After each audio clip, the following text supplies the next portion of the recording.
ওকে, পরবর্তী ম্যাথটা একটু দেখি। বলেছে 5x³ - 2x² + x + k = 0। এটা কে? এখানে দেখেন সবই x, কিন্তু এখানে k = 0 হয়, তাহলে এত এর একটি উৎপাদক বলেছে x - 3, তার মানে x - 3 এর একটা উৎপাদক, তাহলে k এর মান কত? উৎপাদক মানে কি?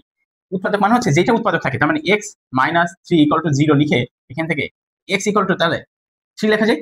অতএব এখানে x এর ভ্যালু যদি 3 দিই, তার মানে এইটুকু অংশ 0 হবে।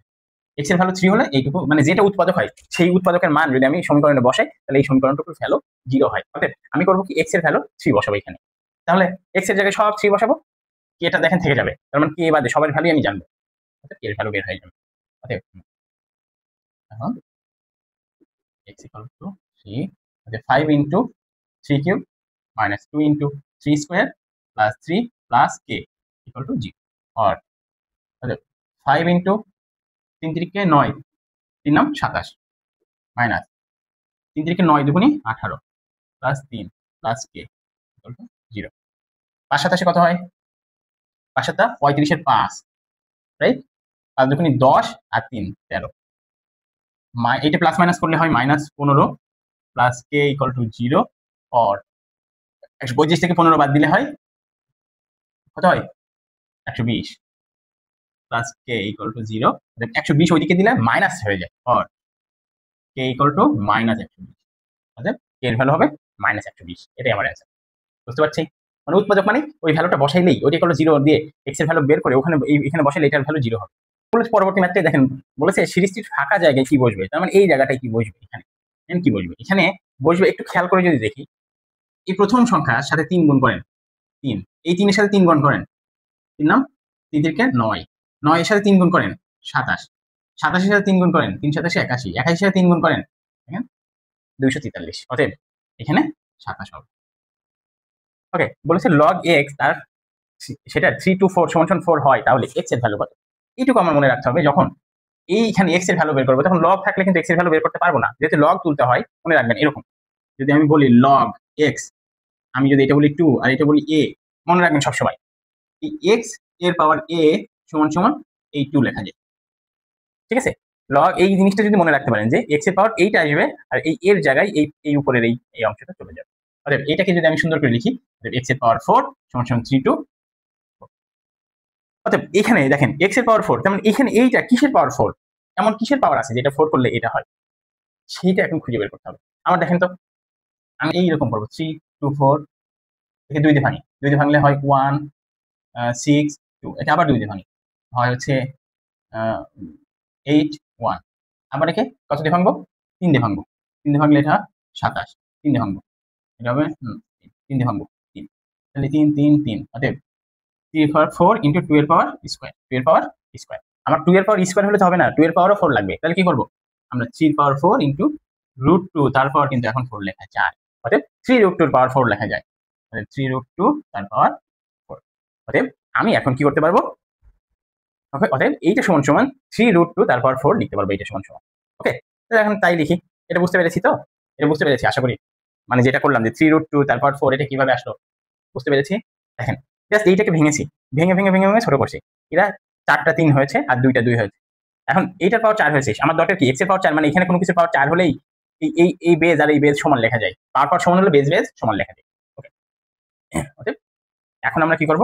or x এর পাওয়ার 4 = 3 √2 পাওয়ার 4, পাওয়ার সেম, মানে বেজ সেম। অতএব x = 3 √2। অতএব এই 3 √2 এটাই হবে আমাদের অ্যান্সার। এখানে একটি গুণোত্তর ধারার প্রথম ও দ্বিতীয় পদ যথাক্রমে 27 ও 9, তাহলে দশম পদ কত? খুব সহজ একটা ম্যাথ। প্রথম পদ মানে a, প্রথম পদ মানে কত? a সমান দেওয়া আছে 27, আর দ্বিতীয় পদ মানে কি? a আর n-1, আমাদের মনে রাখতে হবে a আর n-1 সমান এখানে হলো 9, মানে দ্বিতীয় পদ যদি 9 হয়, তাহলে n এর ভ্যালু 2 হবে, n এর ভ্যালু 2 হবে। অতএব a আর 2 - 1 সমান 9। অতএব এর ভ্যালু আমরা বসাই দিব। a সমান আমরা জানি কত? 27, আর এখানে শুধু r সমান 9, or r সমান 9/27। অতএব r সমান আমরা কি পেলাম? এটাও কাটাকুটি করা যায়, এটা 3 দিয়ে কাটলে 9 দিয়ে কাটলে 1 হয়, এটা 3 হয়। অতএব r এর ভ্যালু 1/3। r এর ভ্যালু পেয়ে গেলাম, এবং দশম ভ্যালু চেয়েছে, দশম পদের ভ্যালু। অতএব দশম পদ সমান কি লিখতে পারবো? এ আর এর পাওয়ার 9 লিখতে পারবো, যেহেতু 10 - 1, 10 - 1 মানে 9 লিখতে পারবো। অতএব এর ভ্যালু আমরা বসালাম 27, আর এটা 1 ডিভাইড বাই 3 এর পাওয়ার 9। অতএব এইটা ক্যালকুলেশন করলে যেটা হয় সেটাই আমরা বলতে পারবো। অতএব এটা 2 এর পাওয়ার কত, 3 এর পাওয়ার কত, এটা 3 এর পাওয়ার 3 থেকে 9, 3 নাম 7, 3 এর পাওয়ার 3, 3 এর পাওয়ার 3, আর এটা হলো 1/3 এর পাওয়ার 9। এটা ক্যালকুলেশন করলে 3 এর পাওয়ার 6 হয়, তাই না? 1 ডিভাইড বাই 3 এর পাওয়ার 6। এই 3 এই নিচে আসলে 6 এর সাথে 3 বাদ গিয়ে 6 থাকে, 3 এর পাওয়ার 6। অর্থাৎ 3টা 3 গুণ 3 গুণ 3 গুণ 3 গুণ 3 গুণ 1 2 3 4 5 6, 3 থেকে 9, 9 দুগুণে এই 3 নাম 27, 3 27 81, আরো থাকে 3 3, এটা দিয়ে গুণ করলে হয় 3 24 গুণ 3, 3 থেকে 9, 3 4 12 2, 3 দুগুণে 6 এক 7, অর্থাৎ 729। অর্থাৎ আমরা এটাকে লিখতে পারবো 1 ডিভাইড বাই 729। অর্থাৎ আমার যে দশম পদ সেটা সমান সমান কত আসলো, এই দশম পদ সমান সমান 1 ডিভাইড বাই 729। বুঝতে পেরেছি? খুব ইজি একটা জিনিস। পদ সংখ্যা সমান সমান আমাদের মনে রাখতে হবে যে পদ সংখ্যা সমান সমান কত, a টু দি পাওয়ার আর n - 1, এটা হলো পদ সংখ্যা। যদি একতম পদ বলে তাহলে 1 - 1 মানে 0, শুধু a হয়। দুইতম পদ হয় 2 - 1 মানে a আর হয়। তৃতীয়তম পদ যদি হয় a আর স্কয়ার হবে, এরকম ভাবে। কোশ্চেনটা বলেছে একটি বৃত্তস্থ বর্গের প্রতি বাহুর দৈর্ঘ্য 2 সেন্টিমিটার। বৃত্তস্থ বর্গ তার মানে আমি একটা এরকম বৃত্ত আঁকলাম, এখানে আসলে মানে এই বাহু এই বাহু এই বাহু সব বাহু সমান 2, এই 2 এই 2 সব 2।